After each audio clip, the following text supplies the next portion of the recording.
उसके ससुर की तबीयत अब ठीक है और उन्हें नींद आ रही है, तो वह भी थोड़ी देर के लिए आंख बंद करके सो गई। दिन भर की थकी हुई होने के कारण, रात भर ससुर की सेवा करने के कारण वह थक गई थी, तो उसे लेटते ही नींद आ गई।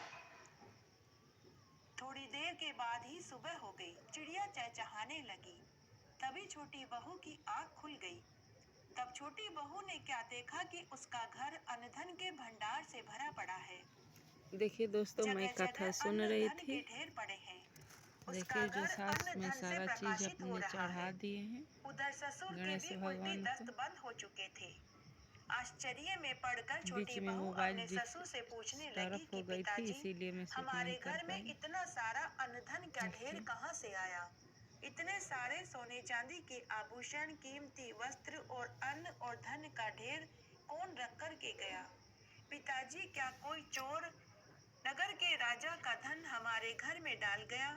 सातवीं बहू की बात सुनकर विष्णु शर्मा ब्राह्मण बोला कि हे कल्याणी, यह सब तुम्हारी श्रद्धा का फल है। तुम्हारी भक्ति से गणेश जी और चौथ माता प्रसन्न हुए हैं। इस व्रत के प्रभाव से ही गणेश जी और चौथ माता ने तुम्हें यह संपत्ति दी है। सातवीं बहू कहने लगी कि पिताजी, आप धन्य हैं। आपकी कृपा से ही गणेश जी और चौथ माता प्रसन्न हुई है और हमारी गरीबी दूर चिढ़ने लगी। उन्होंने अपने ससुर से कहा कि इस बुढ़े ने पहले से ही धन संचय कर रखा होगा, इसी ने ही यह सारा धन सातवीं बहू को दिया है।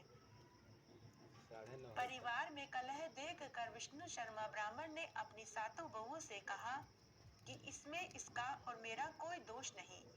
इसने कल फाल्गुन मास की गणेश चौथ का व्रत रखा, मेरी पूजा करी और मुझे पूजन सामग्री उपलब्ध करवाई, जिससे प्रसन्न होकर गणेश जी भगवान ने इसे कुबेर जैसी संपत्ति प्रदान करी है। हे बड़ी बहुओं, मैं पहले तुम्हारे घर आया था और पूजन सामग्री देने का अनुरोध कर रहा था, परंतु तुम लोगों ने मुझे धुतकार दिया। लेकिन छोटी बहू हर घर से भिक्षा मांग कर के लाई और पूजन सामग्री जुटाई। इसने गणेश भगवान का मेरे साथ पूजन किया और व्रत किया। इसी से गणेश भगवान और चौथ माता छोटा पुत्र ही इंद्र के समान भाग्यशाली बना। जब अगले साल फाल्गुन मास की कृष्ण चतुर्थी व्रत का दिन आया, तो 6 बड़ी चलिए बहुओं दोस्तों, ने अभी हम भी कथा सुन गणेश रहे हैं, चतुर्थी बाद का में व्रत फिर आप किया, लोग से मिलते जिससे हैं। वे भी धनवान हो गए। फाल्गुन मास की गणेश चतुर्थी व्रत के प्रभाव से राज्य की कामना करने वाले को राज्य की प्राप्ति होती है। धन की इच्छा करने वाले को धन मिलता है, पुत्र की इच्छा करने वाले को पुत्र मिलता है। कुंवारे लड़के लड़कियों का शीघ्र विवाह होता है और बुजुर्गों को बैकुंठ का वासा मिलता है। हे गणेश जी भगवान, हे चौथ माता, जैसे आप सातवीं बहू के व्रत से संतुष्ट हुए, जैसे आपने उसका घर अन्न-धन के भंडार से भर दिया, वैसे हमारा भी भरना। कहानी कहने वाले का, सुनने वाले का और हुक्कारा भरने वाले का। घटी हो तो पूरी हो तो परवान चढ़े, बोले मिश्री नाम तेरे भंडार में भरे। आइए अब हम बुधवार में सुनी जाने वाली गणेश जी की प्रमुख 5 कहानियाँ सुन। बड़ी रानी के 2 पुत्र थे, लेकिन छोटी रानी के कोई संतान नहीं थी। बड़ी रानी बड़ी ही कुटिल, गुस्सैल और घमंडी स्वभाव की थी, जबकि छोटी रानी बड़ी ही दयालु, मिलनसार और धार्मिक स्वभाव की थी।